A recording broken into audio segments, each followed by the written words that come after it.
Isang mapagpalang araw sa inyo mga kapatid. If you are watching this video right now, this video is meant to find you.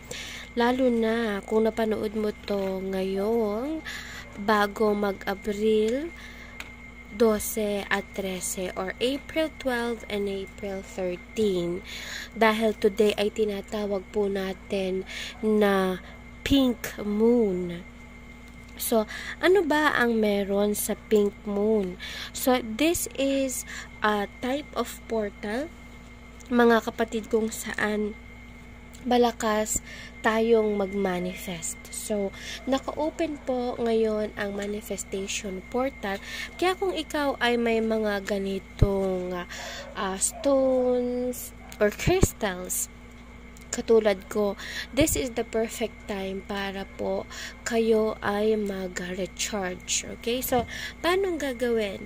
So, ngayong Sabado, April 12, ilagay lamang po ang inyong mga crystals sa harapan ng inyong bahay or kung saan tansya nyo na matatanaw nito or maaamoy nito ang buwan, no? So, kahit na walang buwan na kayong nakikita, example ay maulap, no? Hindi ibig sabihin nun ay hindi na siya mag-e-effect.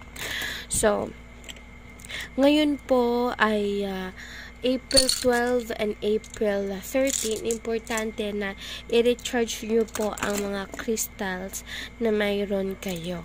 Okay? So, this is very important, lalo na sa pagsapit ng gabi. Una, kayo ay manalangin, kayo ay magdasal. So, after nyong magdasal, ay kayo ay mag-manifest, no?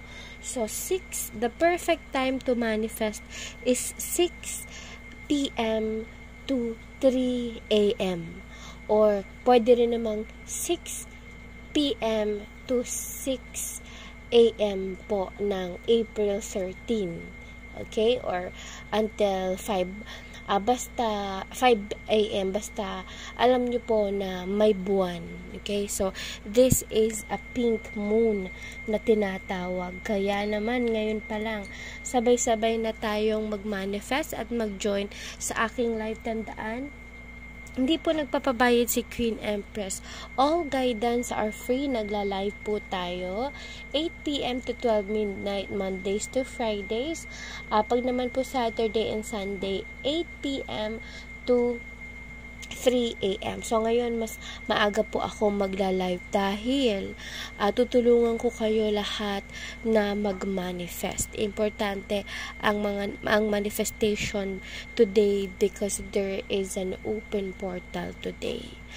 And, ngayon pa lang, i-claim nyo na lahat ng inyong manifestation ay matutupad sa lalong madaling panahon. Kaya naman, i-save ang video na ito para hindi mo makalimutan at comment I claim, to claim all the blessings and to claim na matutupad agad yung manifestation mo.